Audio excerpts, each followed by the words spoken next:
There's a famous old city called Babylon, where folks live for nothing but fun. And Mr. and Mrs. Ramsbottom went there with young Daniel, their son. Now, when I say family had gone there, it weren't 'cause they wanted to go. You see, Nebuchadnezzar, the king of that land, had decided to take them on tour. He'd chained them all up by their noses, which caused a few watery eyes.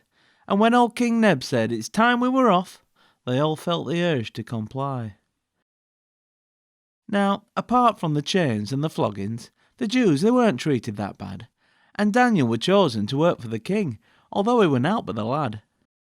But there was something about our young Daniel that made him seem old for his years, and it wasn't a stick or a long flowing beard or a gadget to go in his ears. No, Dan trusted God the Almighty, and that were what made him stand out. And although he'd been chained and dragged far from his home, his faith never once was in doubt. So God showed his faithfulness likewise, and Daniel was soon a success. He served through his life under 3 different kings, who were all with our hero impressed. So everything seemed hunky-dory. He was now the new king's right-hand man. But as sometimes can happen, there were others around, who weren't quite as taken with Dan. They plotted and searched for a scandal, to try and catch Dan on the hop, but Daniel had done nothing naughty to deserve being sent for the chop. Then one of them had an idea that was sure to result in his blood. If they couldn't accuse the poor lad of being bad, then they'd get him for being too good. So off they all ran to Darius, for that were the name of the king, and falling before him face down in the dirt, his praises they started to sing. "O great and all-powerful sovereign, delicious and marvellous one, you're witty, well-dressed and good-looking, and your hairstyle is second to none." Now, of course, you and me, we're not stupid. We'd have seen through this act straight away, but the king quite enjoyed being told he was great, so he let them keep up the charade.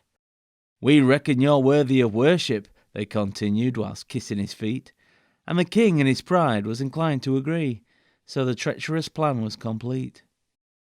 An order was quickly delivered, and was heard from the palace to ring. For the next 30 days you're permitted to pray to no other god but the king. Well, Daniel, he had a dilemma, for he prayed every day to his Lord, and he knew if he kept up his worship, he'd wind up on the end of a sword.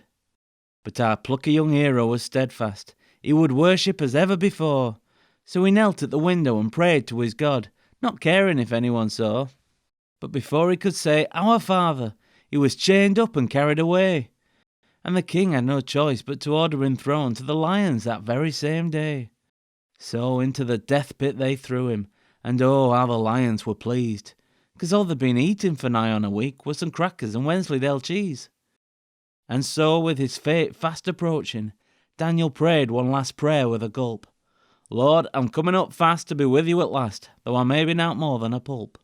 But no sooner had Dan finished praying than he saw an incredible light, and out stepped an angel who said to him, "Dan, thou'll not be seen heaven tonight."